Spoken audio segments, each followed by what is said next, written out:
How do you stand out amongst all these different businesses, all these different people that are doing the same thing? What a lot of people make the mistake of thinking is, I'm going to just have to do it better. That's how I'm going to beat my competition. But better is so subjective. You don't stand out by being better, you stand out by being different. Whenever you try and be better, you put an impossible standard out there. My thought is that instead of trying to be better, just be who you are and recognize that it will be different and embrace that difference. When you embrace what makes you different, you now have a certainty and a place of power. You're being true to yourself, where you are, how you are, right now.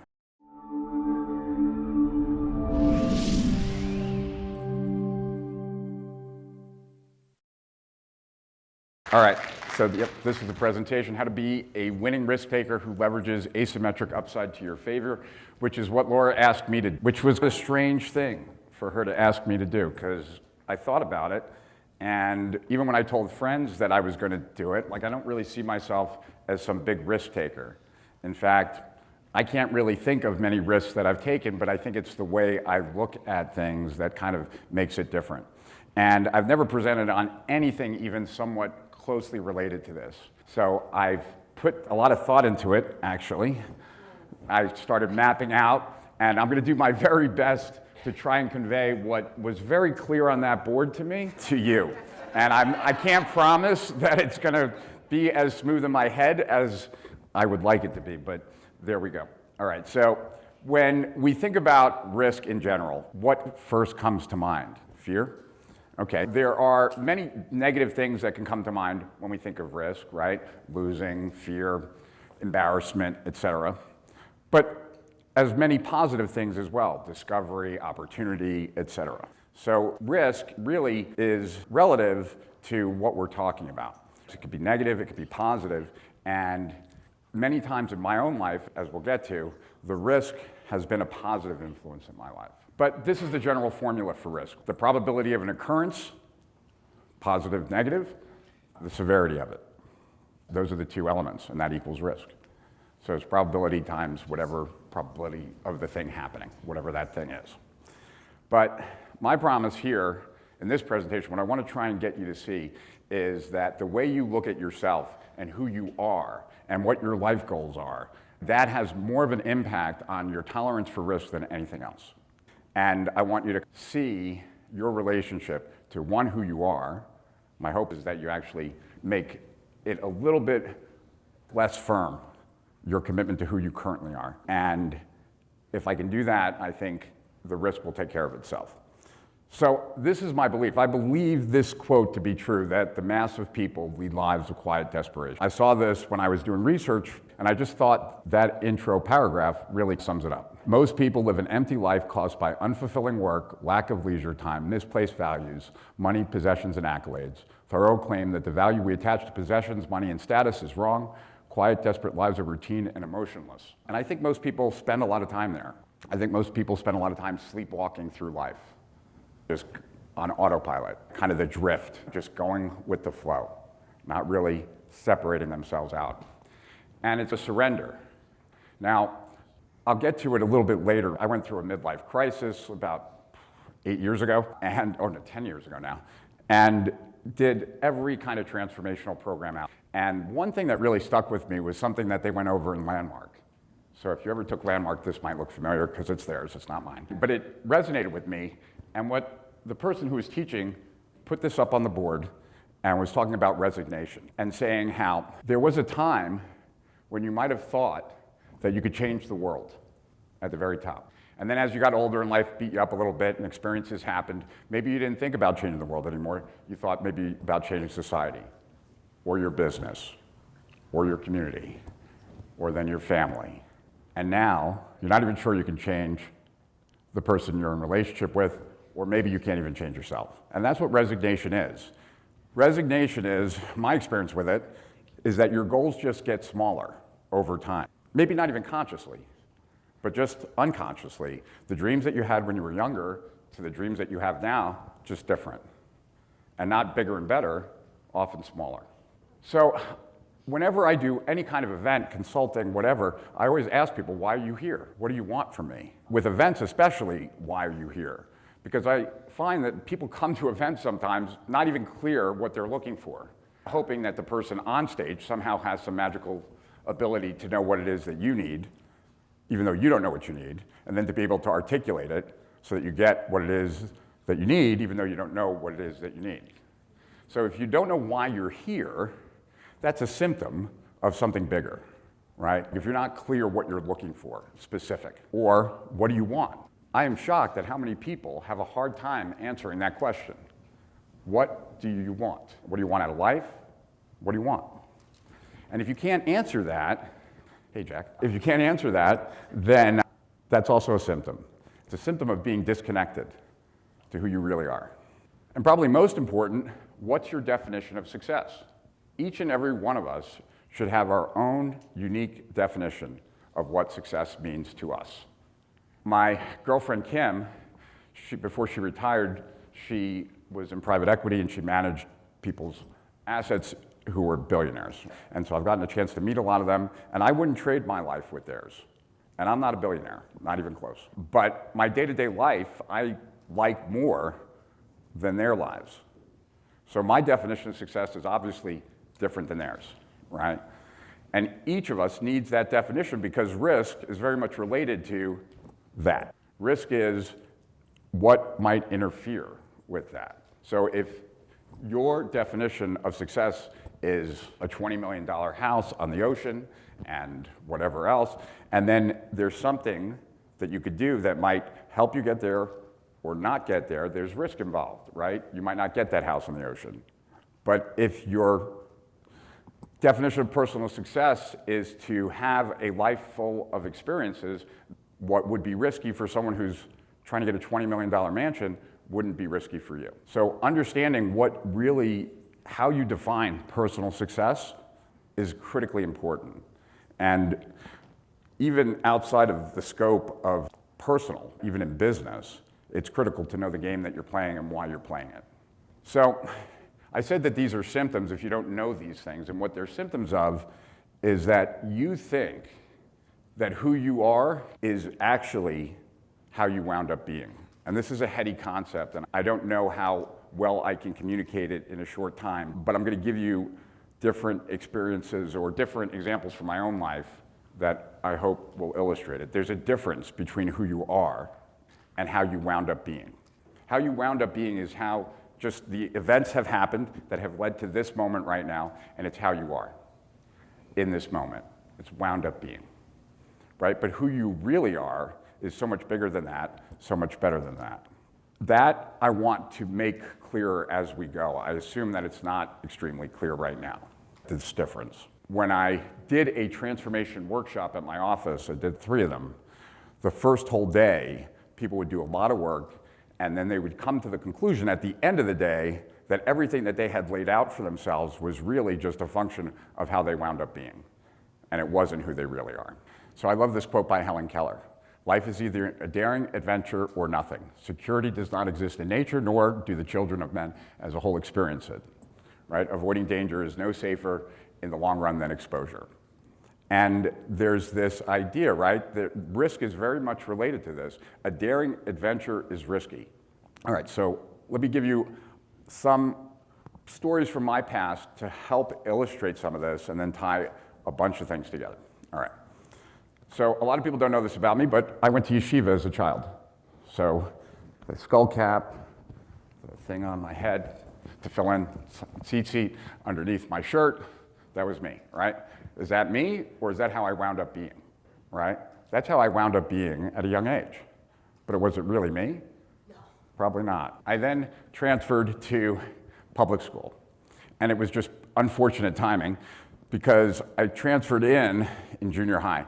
And the junior high was 3 separate big elementary schools going into that junior high. So everybody was new, but everybody knew a third of the people, except for me. So I was the new kid. There were new kids later on in high school, but everyone knew that person was new. I was new and no one knew. And I wasn't really that socially adept, so I ended up sitting alone in the cafeteria. Just wasn't a pleasant experience. I was a loner. And to make matters worse, like as far as my upbringing and childhood, and this isn't a pity party or anything like that, this is awkward to talk about, but it's part of the story, so got to. My dad's a sociopath, and my mom's a narcissist. To give you a perspective on that, what is that? I'll tell you a story about my dad. So, my dad taught me lots of wonderful things in my life. He also screwed me royally. But when I was 12 or 13, we were in his car, and he was smoking a cigar, as he always did, with the windows closed. A cigar with the windows closed. And I asked him, Dad, why do you not open the windows? And so the first thing he told me was, we pulled over, and he said, Rich, you should always keep your secret. If anyone knows your secrets, they'll have power over you. It's a weird thing for a father to tell a 12-year-old son, but regardless. The next, he tells me a secret. I smoke cigars in the car so that I smell like a cigar when I get out, so that your mom doesn't smell anything on me. This lighter, it's a solid gold lighter. This lighter is a lighter that my mistress bought me. That was when I was 12. So, crazy childhood, very strange. And it just made my home life somewhat not pleasant. So I rebelled. And what I did is I started going to off-track betting. That's a place in New York City, New York, and you can bet on horse races. So instead of going to school, I spent my time at the track. And at the track, I got very lucky. I actually won quite a bit at this OTB. And after going there for a period of time, made friends with some of the degenerate gamblers there. And one of them told me I shouldn't really be betting with OTB, I should really be betting with a bookie, because OTB takes 5% off the top, and I could get 5% more on my bets if I bet with the bookie. So that's what I started doing. I started betting with the bookie, who was hanging out in the OTB taking bets. And one time, I won a lot from him, and he didn't have enough money to pay me. He was 6'6", and he told me that if I came back the next day, he'd give me the money. And I had no choice, so I went back the next day, and he had the money for me, and his name was Dominic, and him and I hit it off. Because my dad was who my dad was, a common theme in my entire life has always been looking for father figures. So Jay Abraham is a father figure of mine. But earlier in my life, like I was looking to older men all the time to give me the life experience, to teach me stuff that my dad wouldn't. So anyway, so Dominic took me under his wing. But since I wasn't going to school, and therefore I was failing and not doing well, I was also in trouble with my parents all the time. My parents didn't know how to deal with that, so the best way that they knew how to deal with it was to lock me in a room. So I was locked in a room. I spent much of my time going to school, coming home, getting locked in a room. I went to the bathroom in the room, like in a bucket. It was unpleasant until I left. So I ran away. I ran away from home. I had been making money on the track. So I ran into the city, and Dominic happens to be in the Colombo crime family.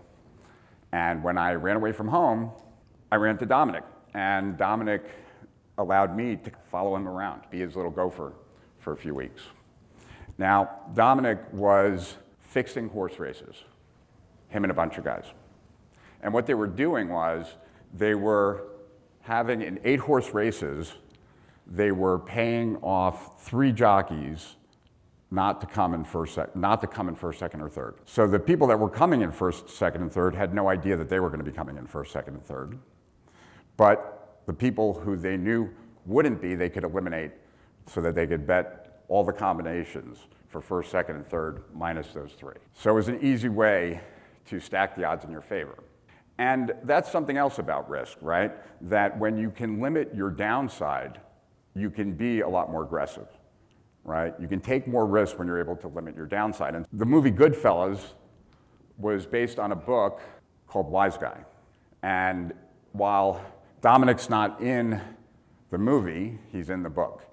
And I've told Kim countless stories from the mob days when I was a kid running little gopher things. I gained a tremendous amount of weight when I was with those guys, because I would go to the track with them, and then my job was to get them, hey Richie, get me a slice of pizza. Hey Richie, get me lobster. Hey Richie, and get yourself something. And I got myself something every single time. So I gained a lot of weight. But even in what I've covered so far, right? Like I was a Shiva kid. That was one way I wound up being. I was a loner. That was another way I wound up being, right? I don't even know what you call this, a street kid or something. Another way that I wound up being. 2 different horse races in the winning circle. Then one night at Yonkers Raceway, Dominic and his crew cleaned out the track. They always told me what to bet on, and I bet last, but they cleaned out the track. By the time I got to cash my ticket, the track did not have any more hundreds or 50s. They only had 20s. I was 14, and I won $15,000. And I had it all in 20s, which looks like that. And I never had that much money, and I got home at 1 o'clock in the morning. I didn't have a curfew. And I was just counting it on my desk. Like, they weren't as clean as those. I was trying to make them all nice and crisp. And guess who walked into my room at 2 o'clock in the morning when I was playing with all this money but my dad? So he came, what the fuck? He grabbed that money, he took it off my desk, he told me to go into his home office, we had a conversation about it. I told him everything that was going on. He ended up hanging out with those guys. I wasn't allowed to hang out with those guys anymore. That bought me my first car 2 years later. But I've told Kim a lot of these stories, and that's Michael Francis. I don't know how many people know who he is, but he's the largest grossing mobster of all time. He did a racket with gas tax and didn't pay gas tax in the tune of billions of dollars from the government. But anyway, what was really funny is that we flew out to California, I interviewed him, and Kim was with me. And Kim, when Michael and I were talking about people from my past, he knew those guys, and then we were talking about it. And so all of a sudden, all the stories that she wasn't really sure were true, all of a sudden she said, holy shit, he really did do this. All right, so anyway, but back in school I was failing. So that was another way I wound up being. Juvenile delinquent, not very good in school. My parents told me this. That's supposed to be me, but obviously that was before the operation. But my parents told me that when I turn 18, I don't have to go to college, but I have to get the fuck out of the house. This is not my home anymore after I'm 18. So I better figure out in the next 2 years what I'm going to be doing with my life, because the trajectory I was on was certainly not college. Of course, being a rebellious kind of person, of course, that's all I needed to hear then to totally turn around my life. Just the fact that they had given up on me and that, like, we want you out of here in the next 2 years was like, oh, okay, now I'll do well. So I totally reinvented myself. Another change of who I was. So I ended up becoming a straight A student, class treasurer, and I even decided to get an after-school job. So I got an after-school job.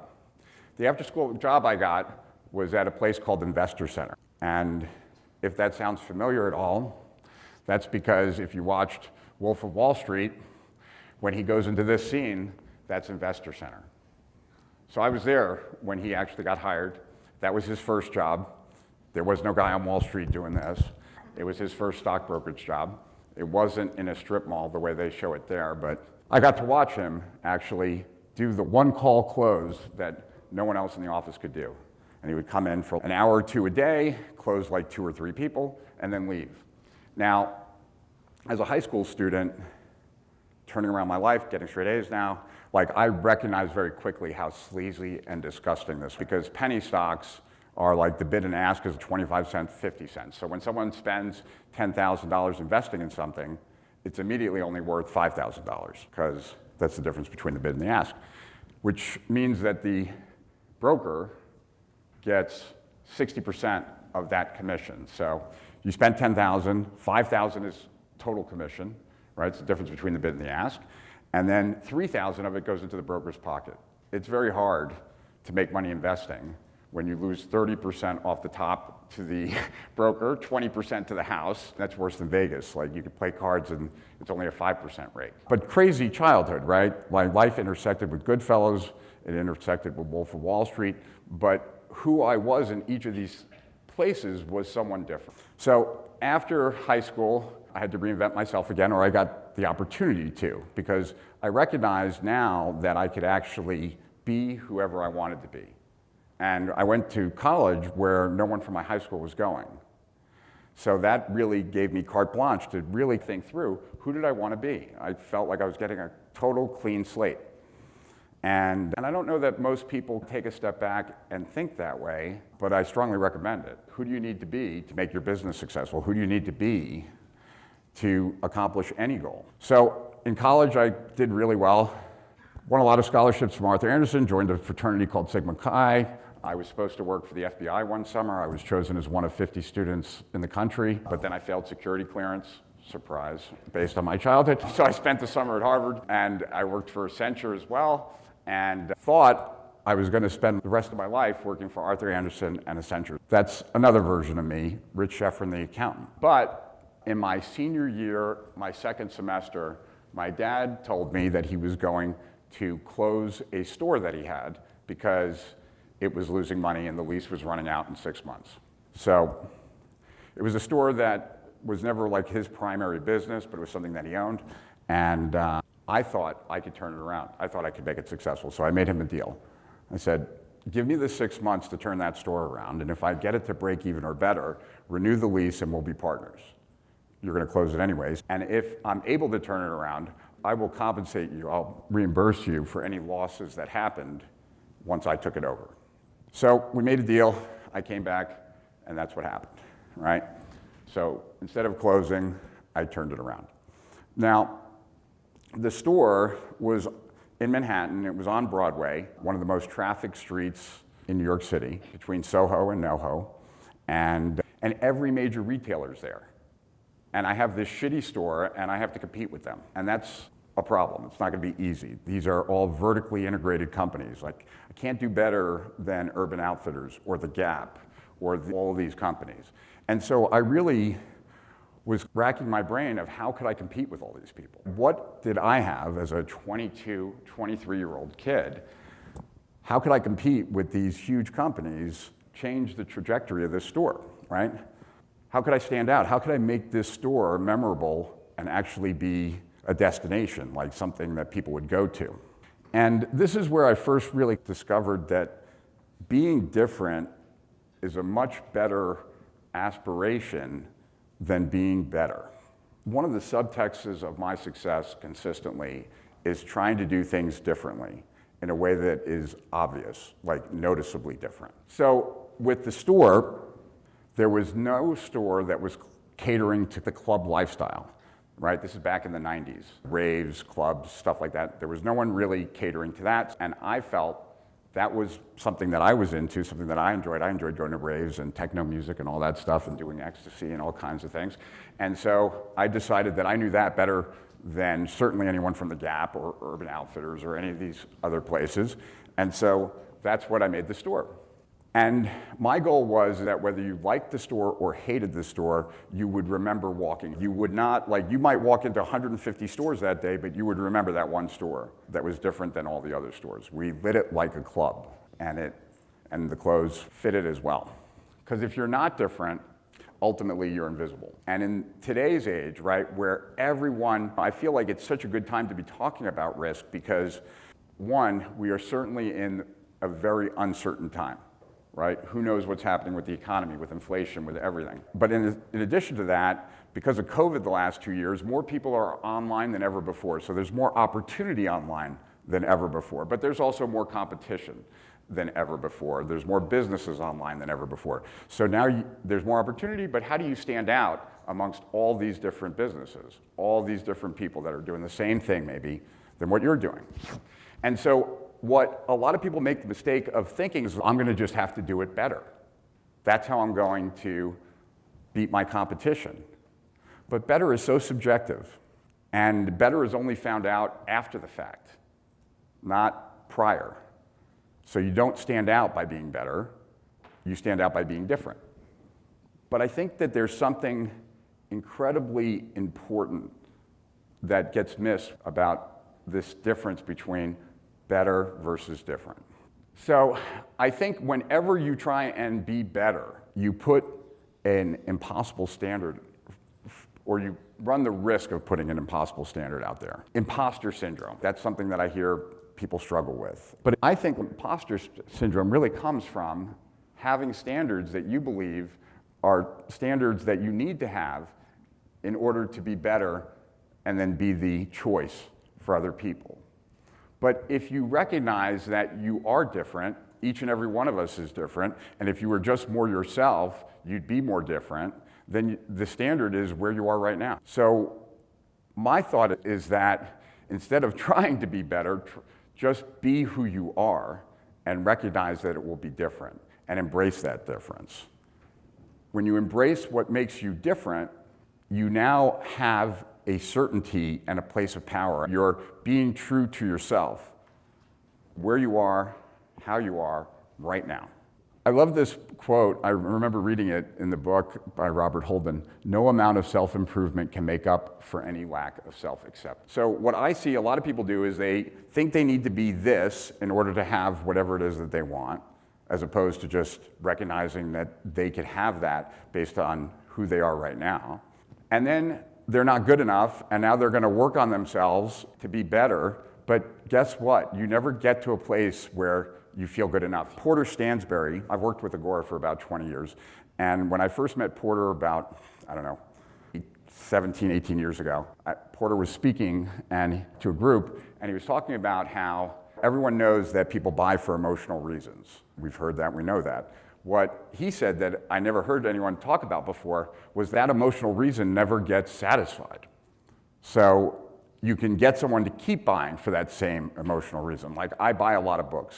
I think I buy a lot of books because probably somewhere when I was young, like, I was made to feel stupid, and now I need to be smart. But there's no book I'm ever going to read that's going to cure that. I'm not going to read that book and be like, oh, done, I'm smart enough, I don't need any more books.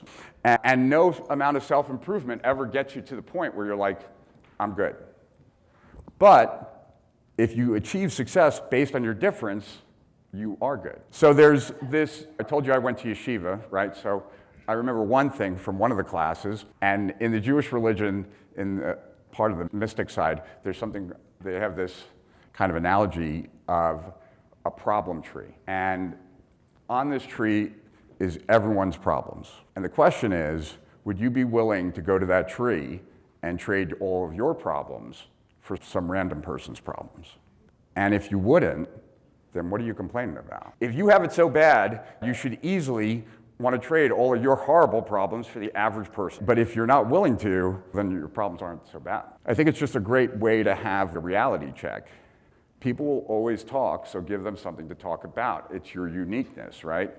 Now, I had these great slides of all these different urinals from all these great bathrooms in the world. I have a collection of the strangest urinals, right? Because if I showed you these urinals, you would all remember them, and that's what you would be talking about, but the presentation would be too long. But in my marketing, I've always tried to do this as well.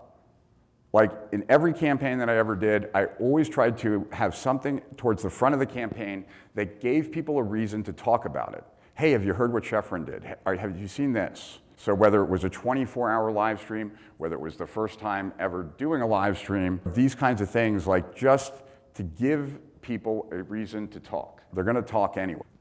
Nowadays, especially, I wrote this report in 2007 called The Attention Age Doctrine 2, and it was all about the rise of Web 2.0. We're now in the rise of Web 3, but this was in the rise of Web 2.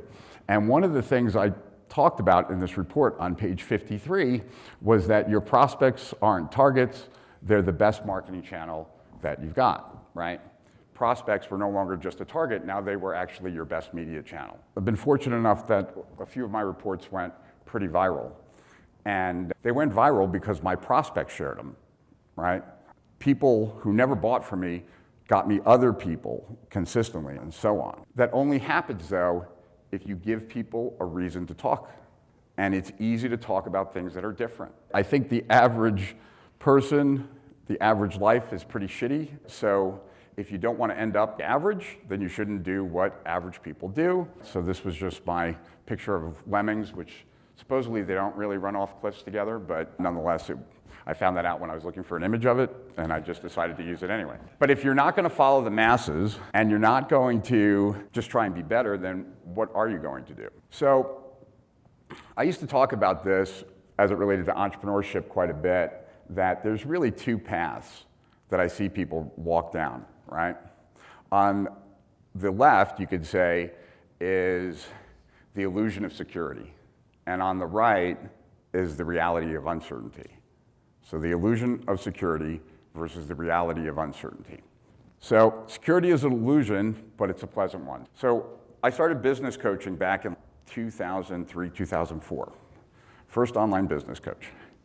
And people would come to me and they'd say, if I join your coaching program, how much money am I going to be making in 3 months from now? And I'm like, I have no idea. I don't even know if you'll be making money in 3 months from now. Apple doesn't know how much they're going to be making in 3 months from now. They have a guess, but when someone comes to me and says, how much am I going to be making in 3 months from now, what they're looking for is that illusion of security, right? And it's a naive question at best, but it's a false belief, and there is no security really out there. And if you chase it, more likely than not, you will be victim of someone who's making you a promise that can't be kept. So on the other side is the reality of uncertainty, right? The world is uncertain. Everything, especially more today than ever before, but the world is uncertain. So the question then becomes, how do you confidently walk in a world that's uncertain? What can you have confidence in an uncertain world? So I've become recently a big fan of CrossFit. I don't do CrossFit, but I'm a big fan of it. I like to watch it, especially the women, because they are stronger than me, they have more endurance than me, and I love watching it. Anyway, from the 2020 games, they did something that I think is really cool. It's called the Loop Race, and that's Matt Frazier on the left and Tia Toomey on the right. Those are the two most winning champions in CrossFit. They had to do a run, right? They didn't tell them what they were going to encounter on that run, nor how long the run is. How do you run a race when you don't know how long it is, when you don't even know what you're going to encounter? Whether you're going to have to pick up 100-pound sandbags or not and run them up a steep slope. How do you prepare for something like that? The whole CrossFit Games you cannot prepare for because you don't know what you're going to be doing. But then in an individual event, while you're doing the event, you don't even know how long it is. And that's what life is, though, in my opinion. That's what life is. You don't know. Like when you take on a goal, when you take on a project, you don't know it's going to end at this time. You don't know what uncertainties are going to come up. You don't know what challenges. You don't know whether this person quits right in the middle or whatever. You just commit to the outcome. So these athletes commit to the outcome, and they work on their fitness to an insane level so that all they have to be confident is that they can handle it and handle it better than the next person based on the training that they've done. And that is, I think, one of the best metaphors for life. And it's one of the best ways to think about uncertainty. And this is like real moment uncertainty, right? You don't even know, should you be running at a 10-minute mile pace, a 6-minute mile pace, right? You don't want to end with having a lot in reserve, but you don't want to conk out midway either. So it's tough. So confidence in uncertainty. When you have confidence in uncertainty, you are able to perform at a level that few people can. And we all operate in uncertainty. So being able to thrive in uncertainty is a very powerful place to be. So I thought about 3 things that I do that allow me to operate pretty confidently in a world of uncertainty. All right. One is understanding the hedonic treadmill. I tell you that I was locked in a room, but the first week I was locked in that room, it sucked. There was nothing in that room except my school books. But after that first week, life was normal because that's how life is. Like we get used to whatever it is. We always think bad things will be horrible, great things will be wonderful, and in the end, most of the time, a couple weeks out, it's the same. And so recognizing that your ability to handle whatever comes up is really there because we all have the hedonic treadmill. So that's first. Being yourself, if you're comfortable being yourself and you achieve success based on who you are, you have a lot less to be worried about. So that's the second thing, right? The third thing is looking at problems. How do you look at problems? And it's not something cheesy, look at problems as opportunities, although you should, but when you experience problems, do you see the opportunity in it? So let me give you an example. So back to the store I took over, turned it around, took it from like a $1.5 million, that's what it was doing. The break even was $3 million when I took it over. Turned it around, got it up to $7.5 million. And at that point, we were trying to grow the business even more. And it's all about maximizing your sales per square foot in retail. And in order to do that, you have to turn inventory. So we turn the store 5 times a year, which means we sold out 10% of the store every week. And one day, as I was trying to figure out how do we maximize sales per square foot even more, it occurred to me that I started thinking about, well, maybe we could build the mezzanine, and that would give us extra square footage, like us, because we had really tall ceilings, 40-foot ceilings. But then I was thinking more and more about it, and I was like, what about the air? We could fill the air with stuff that we could sell. So that's what we did. We started licensing music, and we got live DJs in the store, and they were spinning records, and then we sold the CDs. And that worked so well that we then built a recording studio right in the middle of the store, and started a record label, and had worldwide distribution, and that took the store up a notch. But it was solving a problem. The problem was, how do we maximize sales per square foot when we're already doing everything that we can? And then that led to new opportunities. So I became like catering to the club life, Cranes, Wall Street Journal. And just another way I wound up being, if you read this, the founder of New York's Antique Boutique, this was on the front page of the Wall Street Journal's Marketplace section. The founder of the New York's Antique Boutique is a 59-year-old Harvey Sheffrin, a garment industry veteran who likes to talk about monthly sales and balance sheets. The store's chief executive is Mr. Sheffrin's 26-year-old son, who sports black boots and a shaved head and recently showed up for work in a skirt. I've been a lot of different people, but each time I was just being who I needed to be in that moment with no reservation of that wasn't me, because that was me. So within every problem is an opportunity, and the reason why is, this is something that I love teaching in marketing. What is most personal is most general or most universal. There is nothing that you've experienced that other people haven't experienced too. And there's so many stories that I could tell you about that, but I don't have time, so I just take my word for it. Looking at life like that has led me to lots of innovations. We were the first to ever have a dripped e-learning thing that dripped out content. We were the first to live stream ever from an event. We were the first to create an automated webinar. But all of these things were solving problems for ourselves. So I want to tell you a little bit about my midlife crisis. I'm probably going to go 5 minutes over. I apologize, Laura. Okay. So I had a midlife crisis in around 2012. And the midlife crisis really happened because I had achieved everything that I had thought I had wanted, and I found myself unhappy. Now, earlier, that wasn't to say I was always happy, but I believed that when I had achieved those things, I would be happy, so therefore, there was no dread. But now I had achieved what I had wanted, and I wasn't happy. And that now led me to quite a quagmire, because what am I going to do? This is now I got what I wanted, I thought I wanted, and now I'm not happy. Getting more of what I don't want, that doesn't seem like it's going to make me happy.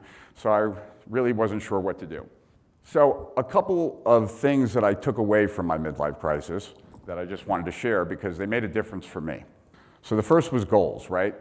I had these goals, I had achieved these goals, and I wasn't happy, and so I blamed my goals, obviously. So I decided, okay, what's the point of having a goal if when you achieve it, you're happy when you first achieve it for a week or two, and then it's right back to normal, the hedonic treadmill. So I was like, okay, then it doesn't really make sense to have any goals. And that was stupid. That didn't really work. I had nothing to do and no point and no place to go. That didn't really work for me. But then I started thinking more about it. When did I feel most alive? When did I feel most dead? What is it that I'm really aiming for? And this was actually on my kitchen table in my apartment back on 5th Avenue. And I was playing around with flashcards, right? Not taking action on what I want now because I may want something different later has been ineffective and debilitating and whatever else I wrote down there. What I want now, I may not want later, because that's what I was thinking. I'd achieved these goals, but maybe they weren't the right goals. Maybe they were the wrong goals. So what I want now is what I want. It's never selfish to go after what I want. The only selfish thing is to ask others to sacrifice their happiness to go after what I want. Going after what I want now is what I choose. Taking action has me engaged in life. If I went after things, what I want, as if my life depended on it, I would be who I really am, transcending that, right? To live my life fully, I choose to go after what I want in my life as if my life depended on it, because my life does depend on who I am when I'm going after it, not on actually achieving it or attaining it. So let me explain. So I think that what's the purpose for me, and I'm not suggesting that this is for everybody, but try it on, see if it fits. The only purpose for a goal is to get you excited and moving. It's not about the attainment, because the attainment, after you attain it, nothing changes. So I evaluate my goals based on, do they get me excited and get me into action? If they do, that's what they're there for. If they don't, they're not the right goal. Like the idea that I have these goals but I'm not motivated to achieve them, to me is like an oxymoron, because your goals are supposed to be motivating. If they're not motivating you, they're not the right goals, because that's their purpose. See, I used to think that it was all about the achievement of the goals until I realized that didn't bring me any long-term happiness. So that was the first thing. So I changed my whole relationship. Goals get me out of bed and get me going, and if they do, that's their job. The next is, how do you transcend how you wound up in any given moment? A small team committed to a cause bigger than themselves can achieve absolutely anything. And that's because commitment trumps reason. So Kim has had the pleasure of meeting a lot of uber successful people because of her job, and I've had the luxury of meeting some number of people that are uber successful. And one thing that we've talked about that they all have in common is that they're unreasonable. They're unreasonable. And what I mean by unreasonable is they don't need a reason. Like, how much are you going to charge for this? $100. Well, why $100? Because I said it's $100. There's no reason, right? They don't need a reason other than that's what they think it should be. Commitment trumps reason. So when you commit to a cause bigger than yourself, right, what that empowers you to do is overlook your own petty grievances, concerns, issues, right? Like, I'm certain Martin Luther King woke up certain days with a headache. But the headache didn't stop him from doing what needed to get done because he was committed to a bigger cause than his own personal happiness. So committing to a cause gives you greater power. It allows you to transcend how you wound up being and actually be better. The reasonable man adapts himself to the world. The unreasonable one persists in trying to adapt the world to himself. Therefore, all progress depends on unreasonable men. Most entrepreneurs make the mistake of designing their business around some mythical entrepreneur as opposed to who they really are. They think, I'm going to be better, and so I'm going to be this great entrepreneur running this business, as opposed to, no, this is who I am. The business I design has to work around the flawed individual that I am. When I used to coach people in business, we spent a lot of time on this. Design your business on who you are. If you're a procrastinator, then you have to design your business so that your business can be successful with the person in charge being a procrastinator, right? That's what has to happen. If you're not that money motivated, then somehow the business needs to be money motivated without you changing and all of a sudden being money motivated. And you can design these things into a business so that your flaws, your challenges become irrelevant. I'm a highly flawed individual, and I've always designed my businesses to try and make my flaws irrelevant. Now, you might be thinking about, what might I want to commit to? What is that bigger cause? And I can tell you that what I have found, and I wouldn't say it's all the time, but what I've seen very common is that if you can mine a powerful purpose from the traumas of your childhood, and that can be extremely powerful for an entrepreneur. So, I got locked in a room. I had no ability to self-express. I didn't have very many friends. I was alone. No freedom, no self-expression. That's what I did not have. That's what I was missing as a kid. I help entrepreneurs. The reason I help entrepreneurs succeed is because I think entrepreneurs have the most freedom and have the most freedom to fully self-express of anyone on the planet. So what I see myself doing on a daily basis is that I help people have what I was robbed as a child. And there's nothing more powerful than that, because I know what it is. I still have that pain of what it felt like. And so you can take the challenges that you've had in your past, see if they relate to what you currently do, and if you can make that connection, it's stepping on the gas as far as your commitment, your willingness to see things through, et cetera, because now it's very emotional and you're very associated with it. Why you're here, what do you want, what's your definition of success, right? Those three questions really determine whether anything is risky or not. So for someone like me, whose really bigger question is, I'm not suggesting anyone take on my beliefs, but I think that you don't exist, you're born, you die, and then you don't exist. There's no life after death, there's no nothing. You have a limited time on this planet. It's just my beliefs. And so I want to make the most of my time on this planet, recognizing that I wasn't here for a long time before, and I won't be here for a long time after, and so I just have this limited amount of time. And so to me, the question isn't, is there life after death? The question, is there life before death? Are you going to live your life full out until it's over? And for that, I want to live my life full. I want to be used up. Like, I've semi-retired 3 times, and I hated it, all 3 times. So that's not what's for me. So for me, the biggest risk is really a lack of options, a lack of following whatever interests me in the moment. And so it's not financial. And that's why other people might see me as a big risk taker, even though I don't consider myself a big risk taker, because I've never risked the things that matter most to me. I might have risked what mattered to other people, but not to me. So, Mark Zuckerberg, the biggest risk is not taking any risk.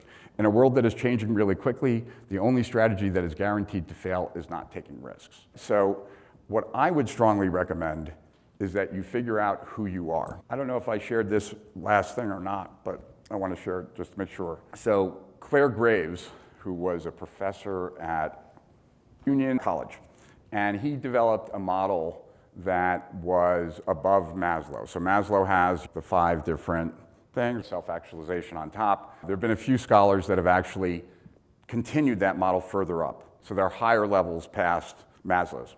And I took one of these tests with all these other levels, and I was a level. And this coach of mine who gave me the test, spiral dynamics is what it's called, for anyone's familiar with it. I asked him, like, how do I get to an 8? Even though you're not supposed to want to be better. Everyone does. So he said, well, here's the difference.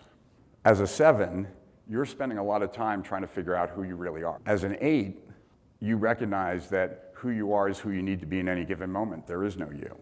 Now, I don't think that I'm there. Hopefully one day I get there. But I was listening to a presentation by Werner Erhard, who's one of my heroes as far as thinking goes. And he has a presentation where he starts talking and he goes, somewhere in the presentation he says, he makes a promise, not a promise, he makes a statement that might be delivered on in the presentation where he says, the you that you think you are is just a superstition. That's it. It's just a superstition. And when you realize that a superstition is just a superstition, it loses all its power. And my belief is that my experiences in life have led me to the conclusion to be very comfortable with uncertainty, because maybe my childhood was uncertain. So I'm comfortable in that place. But being comfortable in uncertainty is more important today than it's ever been. And the easiest way to be comfortable in uncertainty is to be confident in yourself. And the easiest way to be confident in yourself is to achieve success based on who you are, not trying to be anyone different than who you are, and embrace what is most unique about you. Because that's where your power is, and that's what will give people something to talk about. So thank you.